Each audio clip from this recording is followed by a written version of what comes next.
2 cameras recording. Got the mic going in. Welcome to BWT, but we're together. Black, White Talk. So today on BWT, this episode is dedicated to Heather Heyer, the 32-year-old who died in the name of justice in Charlottesville, Virginia. Yes, and we're going to explore a question of the day, which we thought of a week ago before the incident in Charlottesville, which was how do black people view activists and activism, and how do white people view activists and activism? And also, we're going to take you back a week in time. We want to talk about our visit to Mammoth Lakes, the Sierra Nevadas in California, which was a beautiful trip. Which was a beautiful... Was he looking in here? No, I don't know. Which was a beautiful trip, and we want to share that beauty with you. Mammoth Lakes. We're going to talk about the beauty in Mammoth, our trip back, why we actually came up with the question of the day. Yeah, great. Wonderful. Well, we're all together.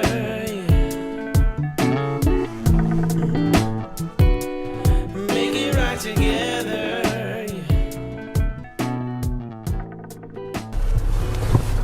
All right. Hi, Wes. Hi, Darlene. How are you? I'm well, thank you. Good. Enough of the formalities. Okay. All right. So, I don't know, Wes, that was a nice trip, right? Yes. Yeah, it was really nice. It took... Today, to take you through our visit to Mammoth, we're going to do a protocol called I Like, I Wish, I Wonder. I use it with...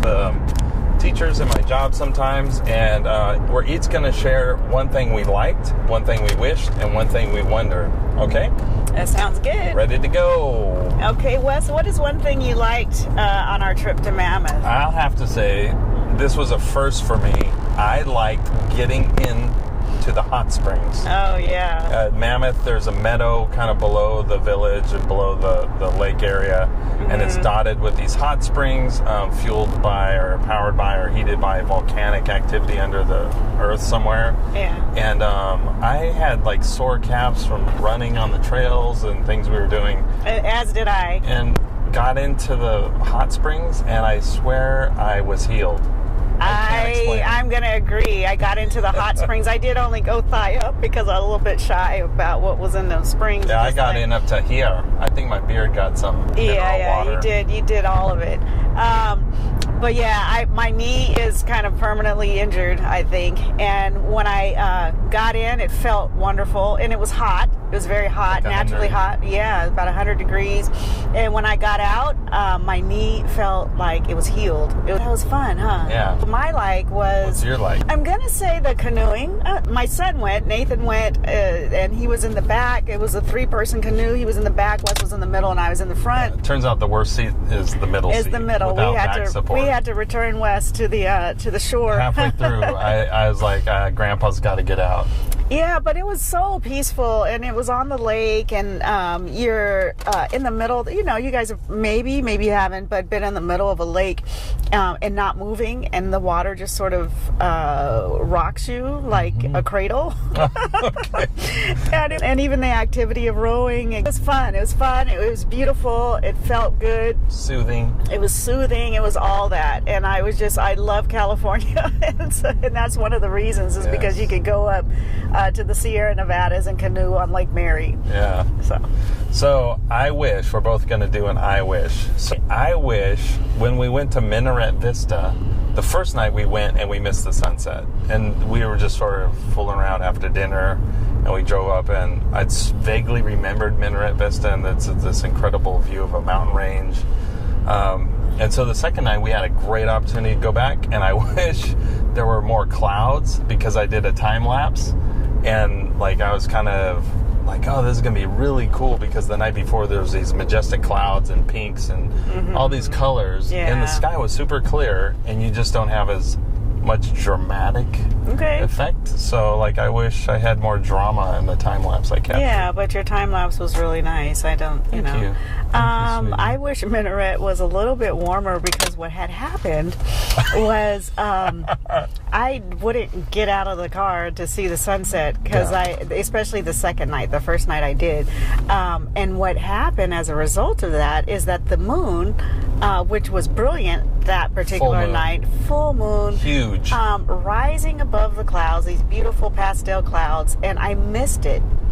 But what I did get, I ended up getting a picture of the moon, but it had already risen above those clouds, and I just wish that I had not been a baby and been out of the car to witness that, because it's one of those beautiful things that it makes you feel like life is good when you can see the moon rise. You're in awe of nature. It's amazing. Oh yeah. I sort of wonder, what is our impact, man's impact on that place over like the last 200 years and the future? I wonder if we're, if we're helping or not. Taking care of it enough is what I wonder. Okay. Yeah. What do I wonder about Mammoth? I wonder, because I'm not, I'm a summer and a spring person.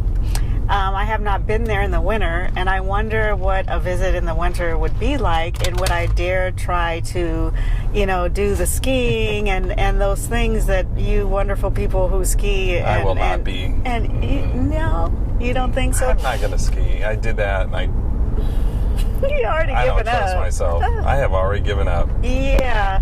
But anyway, I just wonder what a visit to Mammoth would be like in the winter, and would I venture out to the slope, even if it's a baby slope, because it would be something new for me. So. Yeah. Well, it's just an iconic song about the beauty in the world, and Mammoth can be so gentle. Yeah, that's a good word. Yeah. Especially like when you're doing time-lapse photography and just set it up and you'll see the movement of the clouds over time, or the wind in the grass. And it takes, like, time-lapse photography takes all that and sort of bundles it up in a few seconds, but you see how nature's always active, always moving. Yeah. But it's very subtle and compared to human activity. I think to myself, what a wonderful world. Did you say this was Louis Armstrong? This is Louis Armstrong. Of the rainbow. What a wonderful world. The segment is also about Mammoth, but we're going to talk about our trip back and what we visited. And so on the way back, we go through the Owens Valley. We visit Manzanar, the Japanese internment camp that the beautiful United States decided to use for interning Japanese. One of about 10 in the country, and we put like 120,000 people into prison for being Japanese. For being Japanese. Yeah, so America, this is where we are. It's part of our history. It's part of our history, yeah. So we wanted to find out a little bit more about, what's the deal with Owens Valley? What happened was Los Angeles needed water because it was growing. So they decided that they would take the water from the Owens Valley and redirect it to LA. And we also ended up learning that it didn't just happen. There were people protesting against this. Yeah, there were two white brothers that I remember reading about, and I was sort of surprised. Like, it wasn't like they were out there with signs. It was like they snuck in at night and blew up the aqueducts. That corporations, the city of LA, like powerful organizations, had made this agreement with the government. Right, hey, we get all that water, so all the farms were failing in the Owens Valley. Yeah. And so these brothers would go in and they blew up the aqueduct like 3 or 4 times, and eventually they were put in jail for embezzlement. Because I wonder if those are true charges. Yeah, exactly. And then we went to Manzanar, and of course we're like, oh my gosh, this is one of those horrible things that the U.S. has a blemish on its history. And we started thinking about protest, and we started thinking about what happens before these things actually take place. And we see it now. We see protests quite often. And we began to think, well, how does this fit into BWT?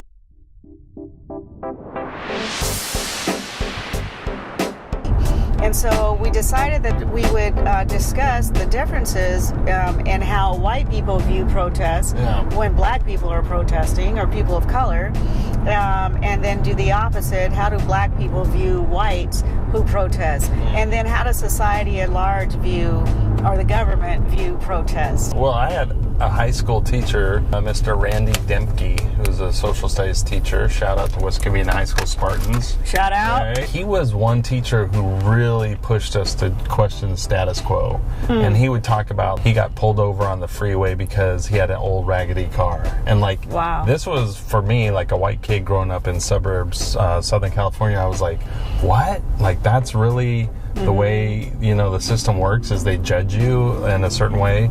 But I think in general, none of my teachers really talked about that. I was educated. You do what you're told. And you can infer the view of protesters are that they're up to no good. Essentially, they're not falling in line. They're making trouble. And I think that there's sort of a strand in kind of the European Puritan type of thinking that is, don't make trouble. Don't confront people. So what do you think white people that protest, do you feel like they're viewed as the fringe? Do you feel like they're viewed as the wild ones in the white culture? Because there's plenty that are protesting. I can only speak for myself. Yeah, like my family, parents got married in the 66, like they're part of that generation, but they weren't part of the hippie protesting active group. When I became an adult, my view growing up is like they were outside mainstream society. Okay. And how can you have a job when you're like going down to the South to protest civil rights? Right. Like you're not handling your own business. Yeah. Do you feel like white America, for the most part, felt like that was appropriate, especially when you compare it to, let's say, what happened in Charlottesville just this weekend? Do you feel like there was a difference? Do you feel like white America's like, oh yeah, Ferguson, they need to... Yeah. So this, to me, is a huge history lesson where federal troops had to go in to enforce Brown versus the Board of Education, right? And the local people had a certain feeling, and like, we're going to keep blacks out of our schools, but the federal government got involved. Right. That was appropriate. Yeah. Right? Because otherwise you're going to have racism and segregation and all sorts of abuses of power going on locally. So in certain areas, like I believe in kind of a strong federal government. Right. I don't remember the details, but I feel like what happened in Ferguson was more at a local level, and like it was kind of like manhandled. Okay. That's what I feel. Yeah. And then I just don't know the answer. Like, I saw a lot of angry black people on the screen, and I was angry too. I mean, when people are angry, they're angry for a reason. They're not making up their anger. Right. But then how are you working through that? How does the black community view white protesters who say, hey, we want to come alongside you, or allies? Or what do white people get involved protesting versus what do black people wish they would do? That's a good question. I'm starting to see a little bit of what I think black people want of white people in terms of protest. Black people want to see white people be like disciples. Like, not just be in it, hit it and quit it, or be in it and not quite and feel like it's our problem, black people's problem. Yeah, I'm going to go volunteer for a Saturday and help the black people. Yes, but because you know what? It's an American problem. And when we begin to understand that it's all of us that are being affected, I keep seeing people saying, I'm so sorry for you guys. Don't be sorry for me, because this is happening to all of us. This is your country. Yeah, and it's your country, and you're letting it happen. And for so many years, it's always about what's wrong with black people. Yeah. Well, guess what? There's problems with all of America, including white denial. There's a YouTuber who's subscribed to us called Hissing Thoughts. Actually, Pablo, a friend of mine, posted about Charlottesville in his daily vlog. And Hissing Thoughts says, this reminds me of a quote: if you see fraud and you don't say fraud, you are a fraud. You are a fraud. So if you see racism and you're not calling out, that's racist. Yeah. Then you're just silently condoning it. And you're complicit. Yeah. That's tough. That's tough to hear. Yeah, it is. But guess what? We've been living it. We've been watching it. We see the duplicitous actions of America, and we're like, oh my gosh, when will other people begin to do the type of and have the same spiritual conviction that this is something we all need to fix? I have family members who'll say, well, you know, all lives matter, or what can we do, or people are stupid. Why are people doing things like that? Yeah. That does not inspire me. That does not lead me to a thoughtful action. That does not lead me to a better future. Like, what inspires me is like when, like, again, I'm going to shout out to Pablo on Buenos Diaz vlog. He says, like, America, we have to do better. We have to choose love. And he's calling it out, and he's talking about it, and he's saying, like, he's experienced discrimination. Yeah. If we don't talk about it, then we're silently condoning it. And if we say, like, I don't understand it, or I don't know what I can do, that's like if you're standing in a sinking boat and you're like, I just don't know how to get the water I don't know off. what I'm gonna do. I guess Yeah, I'm gonna I'm drown. Yeah, you better start bailing out the hate and filling it with love. Yeah, good. Bail out the hate, 2017. Bail out the hate, 2018. I'm gonna make up a chant. That's not a good one though. Stop trying to say, oh, poor black people. It's poor white people. Poor America. Look at what's happening. Let's go. Travis through the wasteland. There's no guarantee. Smiling and making. We gotta Fight the power that be. Talking about it. got the big one. And when I'm rolling the punches, I get knocked on the ground with all that bullshit going down.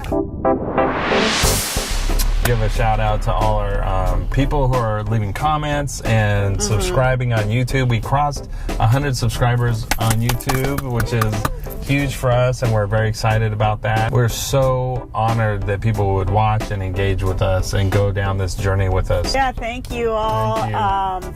And stay tuned for next week. Hopefully we'll be able to not talk about some crazy event going on in America. Black and white.